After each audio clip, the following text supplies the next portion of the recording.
What is going on, people? It's your boy DJ McCree, and this will probably be my last tutorial, like I just said not too long ago, after my dog jumped off me. And we're gonna just have, real quick, for those who just are first tuning in and whatnot, I have a YouTube channel. It's doing very well. Uh, but long story short, I do streams for those who are on the YouTube channel and are already subscribed. And I do streams every now and then, sometimes Saturdays, sometimes Sundays. I'm trying to work out a decent schedule for streams, but there's all kinds of schedule changes, and it's kind of unpredictable. Just like my dog barking. Come here.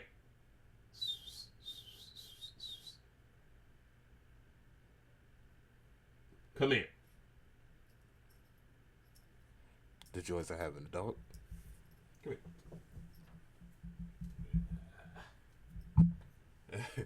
Give me a second here, yeah. But we're gonna be. Somebody had asked me, still asked me about mixing and mastering, which is cool. I do enjoy that. I have a track pulled up. We're gonna listen to the track first, and then we're gonna talk about what it's about, and what it does. But we're basically talking about the two different types of compression, two, two, which is upwards compression and downwards compression. Okay. Well, upwards compression it is just like both versions of those compressions are exactly how they are suggested. Upwards compression is basically pushing using a compressor to push the volume up to a certain level. And downwards compression is compacting your sound or your music to be at a certain level. And no, that's kind of the difference. But there's also subtle differences on what you would use to get a certain impact on your sound. So basically, I'm just gonna go ahead and just play the track because I already wasted a little time here. But so what I'm doing, switch cameras. I think I'm already here.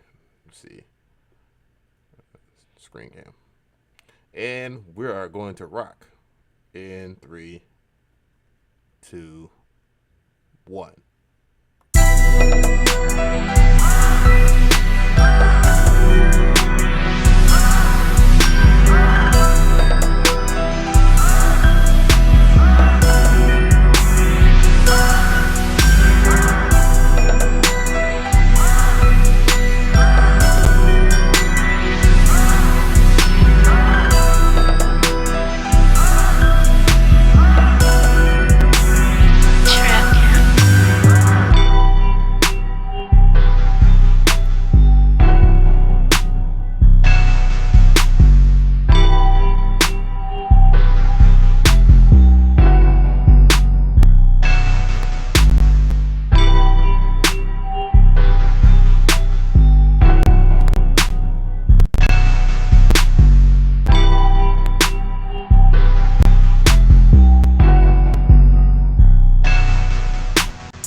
Well, I actually accidentally hit the cursor in between this. And I just realized there's a lot going on, but then again, it should be a lot going on because me and J Dubs worked on this track together, and I also worked. Me and J Dubs worked on the Red Shoddy track together. In the Secrets of Metro Boomin, I actually didn't, which I just recording this up on YouTube. I didn't give him his credit. Credit is due, and I apologize to J Dubs. Hope you don't kill me. But yeah, there's a lot of stuff going on in this track in general. But that's neither here or there. What I want you to pay attention to is this right here, which is basically the master volume in FL Studio. All of what I'm about to tell you is basically it can be applied to anything music wise, any DAW basically. You might use different plugins or whatever, but this is basically going to be using Maximus. But this right here, I have the master notch volume turned down to about, well, I guess it was at about negative 5.4 dB. But in retrospect, what I did, and I'm going to go to the mixer because this is the most important part. Turning this off right here in FL Studio turns off the master, whatever insert you're on. So if I was to turn this off, basically, this would affect the overall sound of the track. So let's listen.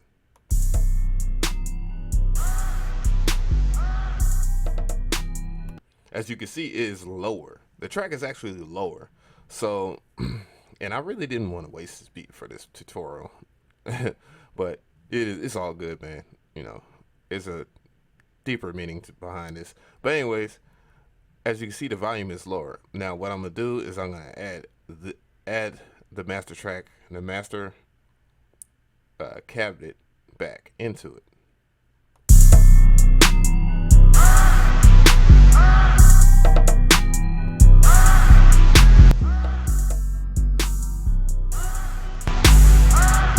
You see, I've actually turned it off. This is without it, and this is with it. Now, I'm pretty sure everybody's like, okay, so what? You're just turning on and off. What you're doing is kind of predetermining how or what you're doing as far as your compression. So what this compression is that I use, or this technique of compression, is what you call upwards compression, because I'm using compression to bring up the volume from negative 4.2 or whatever it was. It's like negative 5 something. It was negative 5.4 decibels to 6 dB. Well, really it's 6.4, I guess, be the more accurate. But yeah, it's a 6.4. And by the way, for those who really want to get this mastering cabinet, I do have it available at djamcree.net /store. It's $5. It's as good as if you really want to get a constant mix, and use I would highly recommend that you get that. If not, that's fine. You can actually just learn it right here. But some people like shortcuts. But yeah. But anyways, back to this. If we're gonna actually look at the visual cues of this. As you see, it is upward compressing. You can see where it is upward compressing.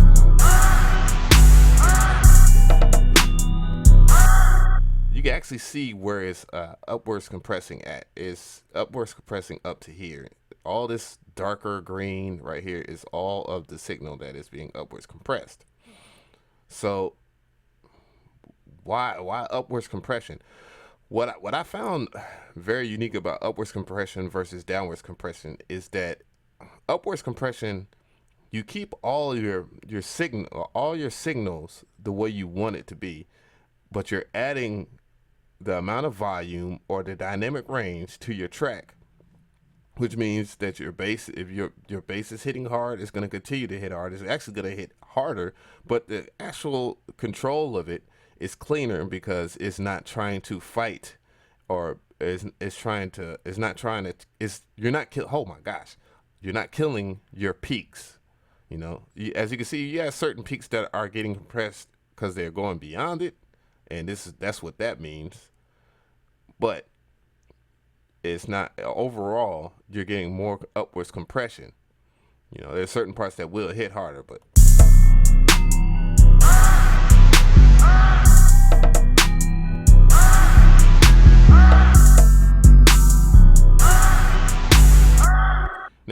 there's some certain thing that used to it used to drive me nuts. I really wish I could pull up that track. I do kind of want to pull it up, and I might do it at the end of this tutorial or whatnot, or this discussion. But it's downwards compression. Now there's a certain thing, like I had beats where I just wanted them to be at a certain level, of loudness. No more than 6 dB. You don't really want your tracks to be at 9 dB, because then it'll be like dramatically distorted, depending on how you level your melodies and stuff like that. Which I highly recommend is you keep your melodies under 0. Maybe you kind of push your kicks and stuff to to +6 or 6, 6 dB. But I kind of it kind of helps not to have your drum your melody too loud. And the reason why, but anyways, it's because of downward compression is why stuff was getting kind of weird and kind of strange. And there is actually uses for downwards compression, just probably not in trap beats or dubstep, or but it's to control the constant sound from being above a certain volume level. So basically what a compressor is, it is a volume envelope in its own. So, and for those who just kind of hopping into upwards and downwards compression, I highly recommend that you go to Mixing and Mastering FL Studio, in FL Studio, part 1 and 2, and you'll get fantastic advice from me. Probably not the greatest advice, because I probably left out teensy bits of stuff, but I didn't want to confuse anybody. But yeah, I highly recommend that you go back to that. But anyways, we're going to talk about downwards compression, and you're going to hear a huge dramatic difference in the beat. Now I'm just going to go ahead and reset it to how it is default when you go into FL Studio.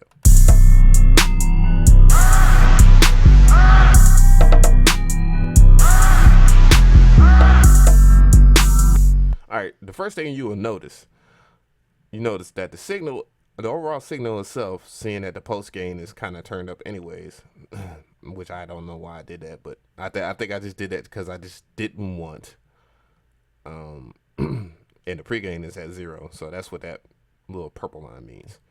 But I didn't want,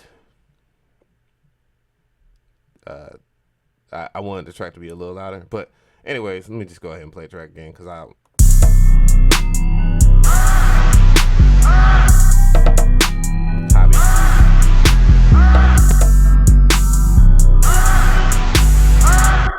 right, so you basically are going to see, or you actually heard, that the track is kind of what people call muddying. Well, let's talk about what really is happening. You have some now the actual volume now is working against the compressor more, because it's peaking more, which is causing downwards compression, which means that it is pushing down the volume of the track so it can be constantly at 6 dB or 6.4 dB or whatever I set it to right here, which is 6.4 anyway.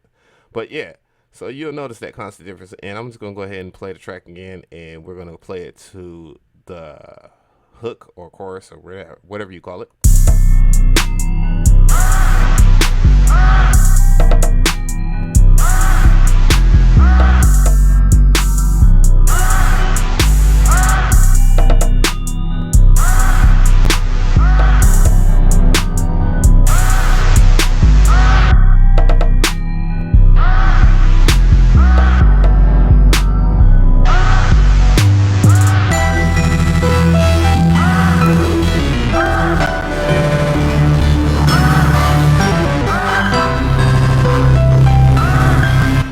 As you can see, once it got to my custom bass lead in the middle of the hook, it was really fighting the peaks. It really was actually distorted, even though distortion is kind of welcome in that particular sound in general, in that bass lead.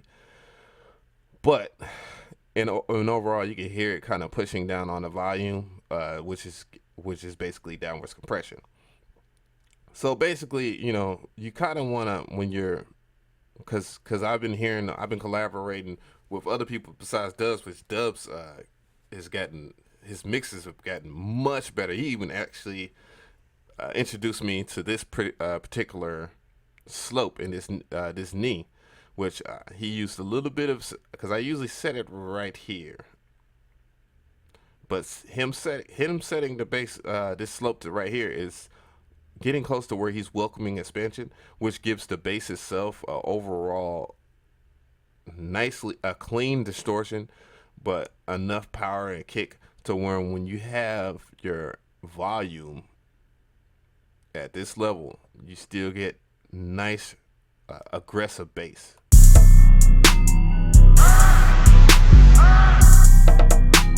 And it's the bass itself is actually in the red and nothing else. So he actually introduced me to that. Shouts out to him for that. And you can actually see when when you welcome in that particular expansion where the bass is actually peaking at, and once it actually starts, when the upwards compression reaches its plateau, it sort of kind of fights it, but it leaves just a little bit of peak to where the bass is aggressive enough. So yeah, keep that in mind when you're mixing your beats, what kind of type of compression you want to use, and that's basically it. I guess I can go back to a regular cam. You know, pow. So basically, that's basically it. That's what you want to do or that's the basics of upwards and downwards compression. So, if you have any questions, ask me in the comment section. If you like this video, give it a like. And if you haven't subscribed and this is your first video, please check out more videos and subscribe. I'm always on deck. I always do tracks. And I'm always teaching. So, it's your boy DJ McCree, and I'm out.